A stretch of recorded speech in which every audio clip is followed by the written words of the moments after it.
성경 일독을 위해서 오늘 우리 함께 읽어나갈 하나님 말씀은 여호수아 13장부터 15장까지의 말씀입니다.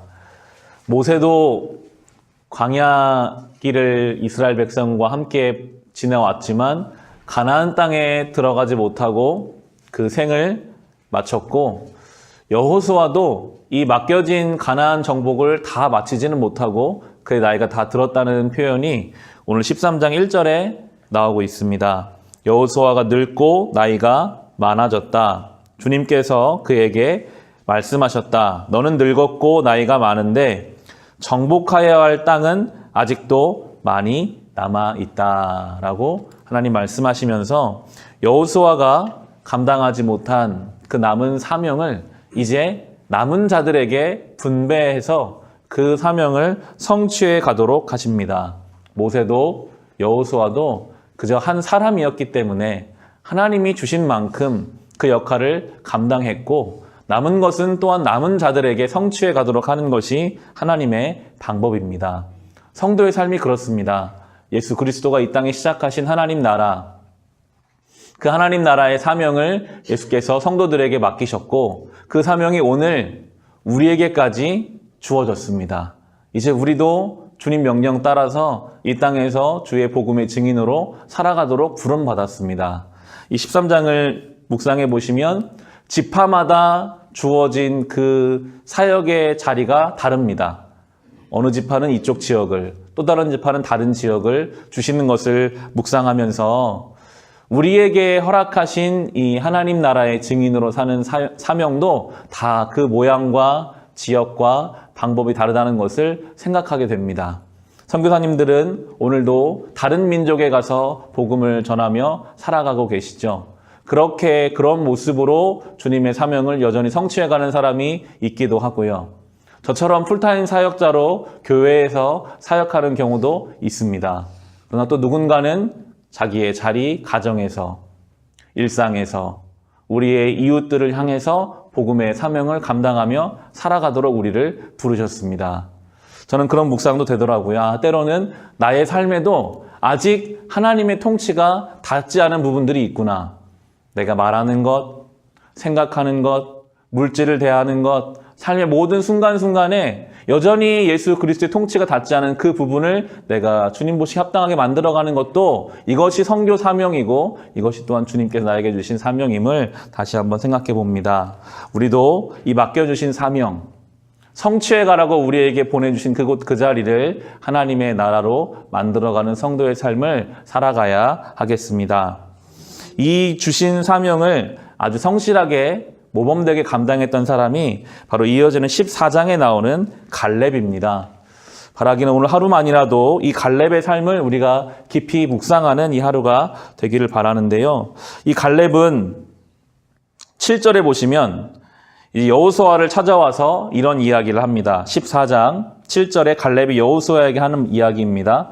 내가 40살이 되었을 때에 주님의 종 모세가 가데스 바네아에서 나를 보내어 그 땅을 정탐하게 하였습니다. 나는 돌아와서 내가 확신하는 바를 그에게 보고하였습니다. 라고 여호수아에게 와서 그때 일을 이야기합니다. 여호수아, 당신이 나와 함께 갔던 그 정탐꾼, 그때 10명은 다 못 들어간다고 했으나 2명, 여호수아와 갈렙 2사람만 믿음으로 보고했었습니다.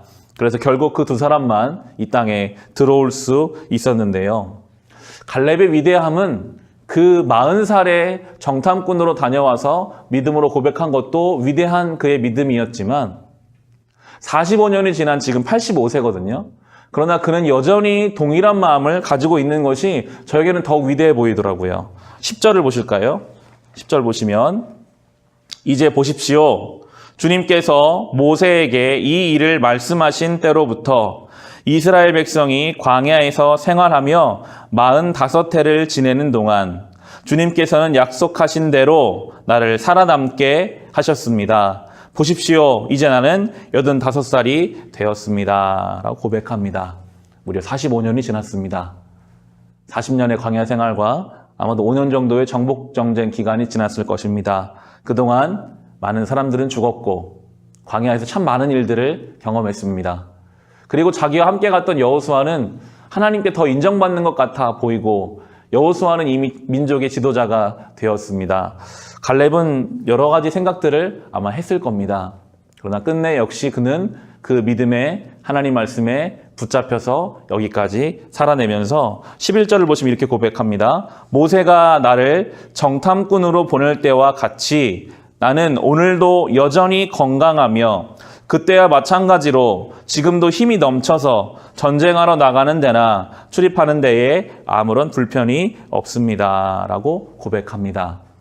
이것을 우리가 단순히 육신적인 건강으로만 볼 수는 없을 것입니다. 하나님은 인간의 육신이 노쇠하도록 만들어 두셨거든요.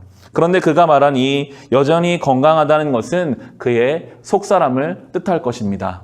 그때나 지금이나 내 안에 있는 이 하나님을 향한 열정과 믿음은 여전히 건강해서 나는 지금도 주를 위해 내 목숨을 걸고 싸울 수 있다라고 고백하고 있습니다. 보통 이렇게 여호수아와 같이 정탐을 다녀온 정도의 갈렙이라면 세상에서는요, 보통 뒤로 빠지게 되죠. 얘들아, 내가 할 만큼 하지 않았냐? 나는 그때 정탐을 다녀온 사람이고 내가 경험이 많은 사람이고 나는 대우받아야 되는 사람이고 내 경험에 의해서 다른 사람들에게 이런저런 이야기를 하며 그렇게 뒤로 빠져 있어도 될 만한 그러한 갈렙인데 그때와 동일한 마음으로 뜨거운 열정으로 여호수아에게 이런 고백을 합니다. 12절을 보실까요? 이제 주님께서 그날 약속하신 이 산간지방을 나에게 주십시오. 그때 당신이 들은 대로 과연 거기에는 아낙 사람이 있고 그 성읍은 크고 견고합니다. 그러나 주님께서 나와 함께 하시기만 한다면 주님께서 말씀하신 대로 나는 그들을 쫓아낼 수 있습니다. 라고 고백합니다. 나는 뒤로 물러서지 않겠습니다. 내가 지금 저 헤브론 땅, 가장 노른자의 땅 중에 하나였거든요. 큰 성읍이 있는, 철기 문화를 가지고 있는, 정말 두려울 수밖에 없는 그 땅을 갈렙은 담대하게 달라고 합니다. 그러면서 그는 똑같이 고백하죠. 주님께서 나와 함께 하시기만 한다면 주님 말씀하신 대로 나는 그들 쫓아낼 수 있다. 이것이 45년 전 그가 정탐을 다녀와서 한 이야기와 동일합니다. 그는 그때와 지금이나 마찬가지로 주님이 나와 함께 하시기 때문에 주님 말씀하신 대로 나는 이 길을 가겠다라고 고백하는 이 갈렙의 믿음대로 이 땅을 차지하게 되는 내용이 이제 이어지는 본문에 나오게 됩니다. 이 갈렙 묵상하면서 나도 이런 인생 되고 싶다 소망하게 되더라고요. 한때에 그냥 감정의 어린 고백으로 끝나는 인생이 아니라 평생을 그 말씀에 붙잡혀서 그 믿음에 붙잡혀서 늘 동일한 속사람을 가지고 건강한 믿음을 가지고 하나님 나라의 성취를 바라보며 살아가는 이 갈렙의 인생이 우리의 인생이 되기를 간절히 소망합니다. 때로는 45년이라는 긴 시간이 걸릴 수도 있습니다. 우리가 지난 주일에 묵상했던 사도행전 16장에서 바울은 감옥에 갇혀서 기도하면 그날 하나님이 바로 응답해 주시는 그러한 기도의 내용도 있으나 때로는 이 갈렙처럼 45년 평생의 시간이 걸려서 하나님의 성취가 나타나는 일들도 있습니다. 오늘 우리의 삶이 아무리 기도해도 어제와 똑같이 느껴지기도 합니다. 그러나 우리의 믿음은 내가 느껴지지 않는다 할지라도 오늘 하나님은 일하고 계신다. 하나님은 하나님의 때에 하나님의 일을 이루시는 분이시기에 오늘도 내가 동일하게 그 하나님 믿고 그 말씀에 붙잡혀서 믿음으로 살아갈 때 주님의 때가 반드시 올 줄을 믿고 갈렙과 같이 성실하게 온전하게 믿음의 사람으로 살아갈 수 있으시기를 우리 주님의 이름으로 축원합니다. 기도하겠습니다.